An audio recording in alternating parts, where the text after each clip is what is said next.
Kalau nggak Ocean View, Fusion ya. Iya, Fusion harusnya emang, karena kalau misalkan mereka memaksakan rotation ke area Rivermouth itu agak sedikit berbahaya. Ada banyak tim di arah sana, tapi Lumayan. gue mau notice dari EVOS Luna yang tadi gue sempat bilang, Aleta ini memang ditugaskan sebagai player yang mencari information di area kejauhan. Dia bener-bener dari Bermuda kalau nggak salah, itu juga mereka Split ditugaskan nge-split di mana 3 player itu fokus di map yang sama dan Aleta sendirian. Tapi kita moving terlebih dahulu karena ada fight yang terjadi di mana Definition kehilangan 1 player dan bahkan berhasil di-ending begitu saja. Masih ada 3 player lagi coba untuk memberikan sebuah perlawanan, karena gue lihat di sini sejauh ini senjatanya juga udah mulai mumpuni, tapi kelihatan 1 playernya terlalu free dan bahkan berhasil di-take down begitu saja. Tersisa 2 lagi dari Definition, akan sedikit kesulitan kali ini karena Voin berhasil meng-keep 2 kill eliminasi. Masih utuh juga dengan 4 player, bahkan Kola memakai double factor yang menurut gue damage-nya juga nggak main-main. Tapi gue lihat di sini Definition udah berhasil untuk kabur ke arah kejauhan karena secara jumlah personal mereka udah nggak percaya diri untuk melakukan sebuah team fight. Kalau diterusin ini bakalan bahaya juga sih buat Definition. Tapi di sini Vinda yang udah notice pergerakan arah larinya Definition itu kemana, bakalan coba mengejar tuh. Di sini Vinda juga udah dapatin informasi kan, ini anak-anak dari Definition yang tersisa larinya ke sini, dan gue rasa ini kesempatan buat Void untuk melakukan eksekusi terhadap 2 player yang tersisa. Dan ini jadi satu hal yang kurang bagus karena satu tempat yang sempit digunakan untuk 2 tim sekaligus. Star sudah lumayan sekarat, bahkan di sini Charles sudah bersiap dengan 1 Kingfisher yang bakalan coba ditembakkan ke arah sana. Sistemnya ter-take down, tapi sepertinya Watashi juga terkena bleeding out yang lumayan cepat. Masih ada 1 backup fire yang cukup bagus, tapi di sini sepertinya akan ada yang ditusunkan. Definition sudah sulit untuk bertahan, dan masih ada 1 tembakan dari Jet Capital yang kecewa dan menjadi orang ketiga. Ini bencana untuk tim Void karena Vinda sisa 3 HP dan memutuskan untuk berenang-renang gaming. Oh my god. Di sini Nani udah lumayan sekarat meskipun M4A1-nya level 3. Dia nggak punya medkit, nggak punya glue wall, posisinya udah ketahuan. Jadi gua rasa Nani bakalan segera dieksekusi kalau misalkan Jet Capital Sugar Baby udah bener-bener ngerti posisi terakhir dari seorang Nani. Gue tinggal nunggu aja sih aktivasi clue yang dipakai sama tim Jet Capital, dan sepertinya di sini Leona akan menjadi garda terdepan untuk mengeksekusi 1 player terakhir dari Definition, dan pada akhirnya harus dipulangkan di posisi ke-12. Tadi yang renang kemana, oi? Aduh, Voin. Yang renang kemana tadi, sisa 3 HP? Aduh ya ampun, gue bingung banget. Ada apa dengan Voin? Kenapa mereka melakukan sebuah rasa satu-satu?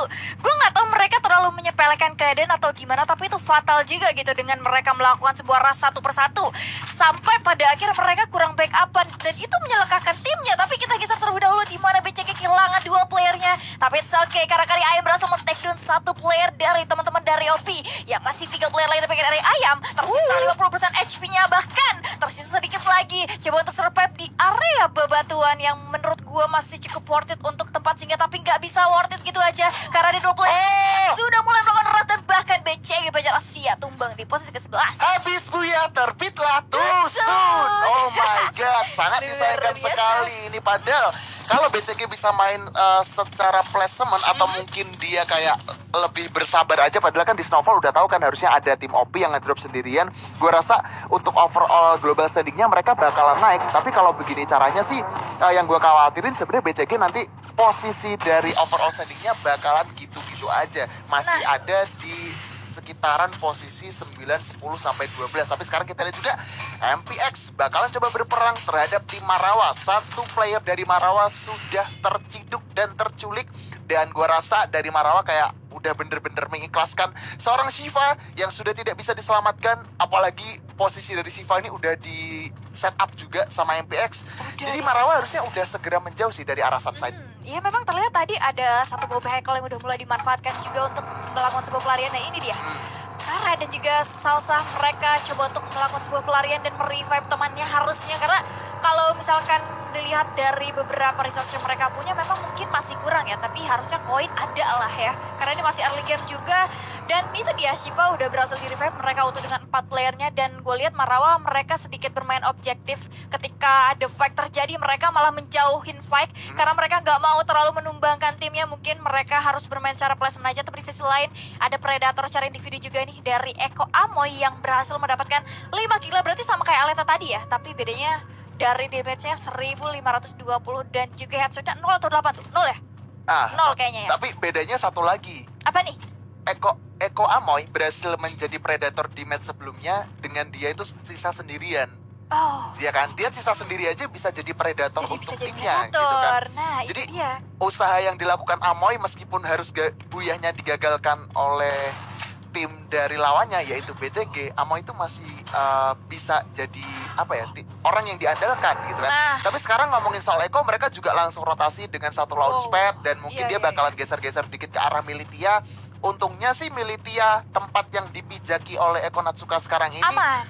masih bisa dibilang aman. Tapi nggak tahu nih, kita bakal lihat aja circle-nya nanti tuh bakalan condong ke atas kah atau ke tengah-tengah. Karena kalau kita lihat penumpukannya sebenarnya masih wajar, masih kayak nyebar secara luas ya kan. Dan Iya. mungkin ada di arah Eko, dan bener aja penumpukannya masih ada di atas juga. Jadi mungkin Militia bakalan jadi tempat akhir buat terjadinya peperangan. Karena kalau Harusnya. kita ngomongin Militia sebenarnya di sini tuh tadi udah ada Evos Luna juga ya. Cuman Evos Lunanya lebih geser ke arah atas dikit Bibir setelah zona dari ya? Railroad. Ke arah bibir zona lebih tepatnya karena sejauh ini Eko masih aman-aman aja di Militia. Mereka juga masih coba untuk mengumpulkan research tambahan pastinya. Tapi ketika beberapa tim udah mulai melakukan sebuah rotation ke arah zona yang lebih aman, lebih tepatnya ke arah zona tengah, mereka akan menyambut kedatangannya. Tapi gue nggak tahu ya secara setup atau bisa dibilang secara defense mereka akan gimana. Tapi posisinya sekarang mereka juga udah unggul dari segi resource seperti medkit mereka udah dapat 9. Oke lah, Glow dapat 5 cukup worth it. Satu granat juga udah mulai dipegang oleh Unity untuk pegangannya pastinya. Bahkan beberapa vehicle udah mulai ter-retake dan dihancurkan begitu aja. Mungkin dari Eko mereka agak kesel dengan vehicle mungkin ya. Udah dihancurin satu persatu bahkan. Wajar, karena tadi kalau ingat-ingat di match sebelumnya ya kan, Eko Natsuka itu dibikin kerepotan sama vehicle yang dinaiki sama JJ ya kan. Jadi daripada vehicle ini nanti ngerepotin mereka kalau pengen perang ya kan, ya udah dihancurin aja. Soalnya Eko tadi tuh sempat ke distract sama JJ ya kan, makanya mereka berfokus ke JJ sampai lupa di depan mereka tuh masih ada Void pas di jembatan tadi ya kan. Tapi kita juga bakal lihat nih standing untuk sementaranya. Evos Luna masih di top 1. Masih apa ya, kayak suasana di sini ya, dingin, masih ada di pucuk ya kan. Bedanya Masih dingin-dingin banget ya. 50 poin ya. Padahal tadi di round ketiga mereka sempat di placement bawah menurut gua. Kalau nggak salah 8 atau 9 gitu kan Evos Luna, tapi mereka masih di top 1. Gua nggak tahu, poin mereka juga selisihnya lumayan jauh gitu dengan ke arah bawah lah lebih tepatnya. Dan kita geser terlebih dahulu di mana Marawa sudah mulai ter-retake posisinya karena Salsa akan sedikit kebingungan dan vehicle-nya coba untuk dikikis sedikit karena asapnya juga udah mulai kelihatan. Bahkan UAV yang harusnya sudah mulai di-detect oleh teman-teman daripada Eko, kali ini mereka juga udah mulai aware dengan adanya tim Marawa yang sudah mulai membagi posisinya. Karena gue lihat di sini Salsa ditugaskan sebagai memberikan sebuah informan juga kepada teman-temannya, coba untuk rotasi terlebih dahulu. Bahkan mereka memilih untuk gak rotation ke arah Eko Natsuka. Betul. Dan mereka memilih untuk rotation ke arah lain, Mas Arman. Ya, tapi masalahnya gini sih, Salsa itu ketika dia pakai vehicle yang niatnya pengen buka jalan buat teman-temannya, dia tuh nggak pakai Misha ya kan. Dia jadi vehicle yang dia gunakan itu bisa dibilang nggak terlalu cepat, dan durability dari si vehicle-nya itu bisa dibilang sedikit agak melemah. Makanya beberapa tembakan aja udah mulai berasap ya kan. Untungnya tadi vehicle yang dipakai itu nggak sampai bener-bener meledak. Kalau misalkan sampai meledak, gua rasa Eko Natsuka yang udah nungguin di sekitaran Militia bakalan melakukan tembakan. Bahkan OP yang udah standby di garrison pun juga demikian. Tapi kita bakal lihat juga nih, pertarungannya masih berlanjut antara Void dan juga Jet Capital. Satu player sudah di take down, sisa 2 orang aja. Mau gak mau harus segera kabur, tapi sepertinya kabur dari peluru yang cukup jahat sangat-sangat sulit dan membuat Void harus tersisa 1 player lagi. Dan sepertinya di sini Jet Capital masih coba mengejar 1 orang terakhir tersebut, masih coba dicari-cari posisinya, tapi karena mungkin zonanya juga sudah tidak berpihak kepada mereka, mereka akan lebih memilih untuk masuk ke dalam zonanya. Hati-hati juga, karena di depan Jet Capital sebenarnya udah ditungguin sama Madura Prime. Nah itu dia, akan di-cutting dengan adanya Madura Prime yang udah mulai standby juga di zona yang lebih aman. Zonanya jauh sih sebenarnya, tapi kita moving terlebih dahulu. Kita melihat POV dari Bigetron Lux kali ini yang akan melakukan sebuah team fight dengan Eko. Dan bahkan kali ini dari Kagura udah memberikan information juga kepada teman-temannya, tapi JJ udah mendapatkan 1 buah vehicle untuk melakukan sebuah rotation. Tapi gue lihat dari pergerakan Kagura ini mereka memilih untuk pending terlebih dahulu fight-nya, memilih untuk moving juga ke arah lain, mengambil position yang lebih aman karena gue lihat mereka juga udah mulai aware nih kalau mereka posisinya di bibir zona. Kalau Betul. misalkan mereka terlalu hinggap lebih lama di tempat yang sama itu akan bahaya juga, apalagi kalau zonanya itu nggak berpihak ke arah mereka dan bahkan jauh dari arah mereka. Tapi kita pending dulu karena fight terjadi kali ini. Betul sekali. Kalau ngomongin sesuatu hal yang berbahaya, ini akan jadi satu hal yang cukup berbahaya untuk Jet Capital karena mulai ditabrak Aduh, juga oleh Papa. Madura Prime. Satu player sudah ter-take down. Steffi! Last one, tembakannya langsung connect dan membuat Jet Capital yang tadi pengen masuk ke zona harus kebegal duluan. Itu sih timingnya terlalu cepat untuk mengending ya. Buset dah. Cepat banget ya mereka berhasil mengeliminasi Jet Capital dengan durasi yang sangat singkat. Singkat But banget. it's okay.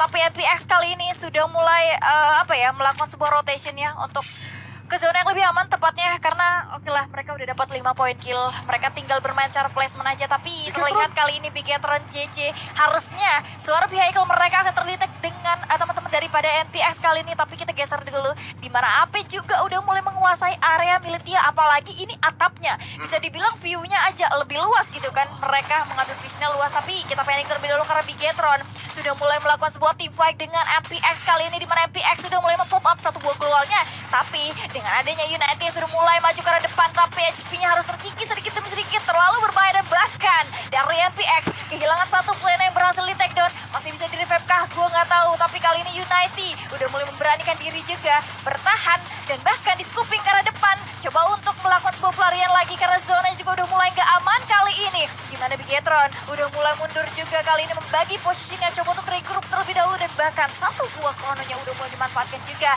Di scooping lagi dan bahkan men-take down satu player dari tim NPX. Tersisa 2 player lagi harusnya karena mereka terpaksa untuk melakukan sebuah rotation di zona yang juga sakit kali ini. Tapi Bigetron dengan wawasan yang cukup luas dan bahkan satu playernya berhasil di take down begitu saja, masih bisa di revive. Tapi kali ini harusnya ada terparty yang dilakukan oleh seorang Eko yang sudah mulai standby di area kejauhan. Akan sangat bahaya karena Bigetron kali ini agak sedikit kebingungan. Zonanya oke, masih bisa di-keep oleh teman-teman dari Bigetron Lux, tapi mereka juga posisinya agak sedikit tersandwich. Di belakang ada FPX dan FPX juga harus tereliminasi di posisi ke-9 mau nggak mau, tapi fight masih terjadi, Mas Arman. Buset, itu tadi Bigetron Lux posisinya saat nahan MPX Asyir tuh bener-bener lama banget loh. Jadi si JJ yang ada paling depan tadi pakai vehicle emang ditugasin buat nge-distract pergerakan dari tim Madura Prime ya kan. Dan Madura Prime kan kefokus sama JJ semua. Nah teman-teman yang lain kayak Kagura, Desi sama Bella tuh nge-backup seorang JJ biar posisinya tuh aman. Dan bener aja Madura Prime tuh bener-bener ditahan di luar zona lama. Makanya Madura Prime ketika masuk ke kompon yang udah dikuasai sama Bigetron kayak udah posisi sekarat. Dan posisi satu player Bigetron yang tadi sempat terkena down, untungnya masih bisa diselamatkan. Tapi kalau ngomongin soal peperangan kayaknya masih belum selesai juga karena OPP ini keratihnya udah lumayan sekarat. Tembakan untungnya masih ada 2 gulung coba di pop up. Dona bersiap dengan satu double vector, tapi sayangnya ada satu tembakan yang membuat 3 player sekali. OP harus tumbang. Masih ada Cleo coba melakukan satu backup, tapi sepertinya sudah terlambat. Dona dan juga Cleo akan coba bertahan, tapi sayangnya ada satu IC Frozen Grenade yang dilemparkan dan belum terlalu connect. Satu flashbang membuat pandangan menjadi terblinded ataupun terbutakan begitu saja. Cleo bersiap, tapi sayang zona tidak berpihak. Mau nggak mau di pop up blow untuk menjadikan satu tameng pertahanan. Dona bersiap lagi-lagi dengan satu tembakan, tapi sayangnya Marawa dieksekusi dari arah kejauhan oleh Evos. Luna, bahkan OP Phoenix juga pulang di posisi ke-6. Evo sukses menjadi terparty. Bener-bener nungguin aja. Waduh, ada tinggal nungguin. Mereka dapat 4 poin eliminasi, tapi kita masih melihat pergerakan dari Moon kali ini sudah mulai bergerak maju. Dan bahkan ada satu buah ledakan terdetek kali ini men-take down seorang Rahel yang memang mereka kehilangan teman-temannya. Tapi obvious, mereka udah mulai memanfaatkan beberapa komponen di mana Evos Luna bermain secara objektif kali ini. Tapi kita geser terlebih dahulu di mana Bigetron Lux kehilangan seorang Kagura dengan Desi dan Bella. Bahkan tersisa JJ sendirian kali ini coba untuk menggocek pergerakan daripada lawannya. Bahkan Bigetron Lux harus tumbang di posisi ke-5. Masih ada 4 tim lagi di mana Eko berhasil mendapatkan 4 poin eliminasinya. Walaupun mereka kehilangan 2 player, tapi kali ini Amoy bergerak maju ke vending machine dan artinya mereka berusaha untuk merevive beberapa teman-temannya. Tapi kali ini kita masih fokus di POV arah Evos dan bahkan mereka akan melawan apa yang memang kehilangan 2 playernya. Kali ini sudah mulai di take down, siap-siap untuk melakukan sebuah kontes dan bahkan dari Evos coba untuk merevive temannya dengan HP yang memang masing-masing low. Tapi kali ini dari AP mempunyai M79 yang sangat mengerikan, bahkan Aleta harus masih ampun juga memberikan perlawanannya. Sekarang sedikit demi sedikit dan bahkan Audi harus ditumbangkan oleh Raja Azal. Dan bahkan kali ini AP tersisa sendirian. Grot coba untuk memberikan perlawanan tapi gak bisa ngapa-ngapain. Dan bahkan Pandora AP harus puas di posisi keempat. Buset, itu tadi meskipun posisi dari Grot pegang pelontar, pertahanan yang dimiliki EVOS Luna itu bener-bener keren banget. Tadi gue sempat lihat juga beberapa gol coba di pop up untuk dijadikan perlindungan saat ada beberapa player dari EVOS Luna ter-takedown. Tapi di situ Grot tuh masih dikejar dengan jarak cukup dekat. Dan pada akhirnya kita lihat juga Eko berhasil memulangkan tim Pobles di posisi ketiga. Sisa 2 tim aja. Apakah di sini Eko Amoy akan membalaskan kekalahan di match sebelumnya karena gagal Buya setelah berhadapan dengan BCG? Tapi sekarang adalah lawan EVOS Luna. Mau nggak mau dari seorang Nune bakal memberikan tembakan juga dan fight yang cukup cepat. EVOS Luna takes the Buya untuk match keempat.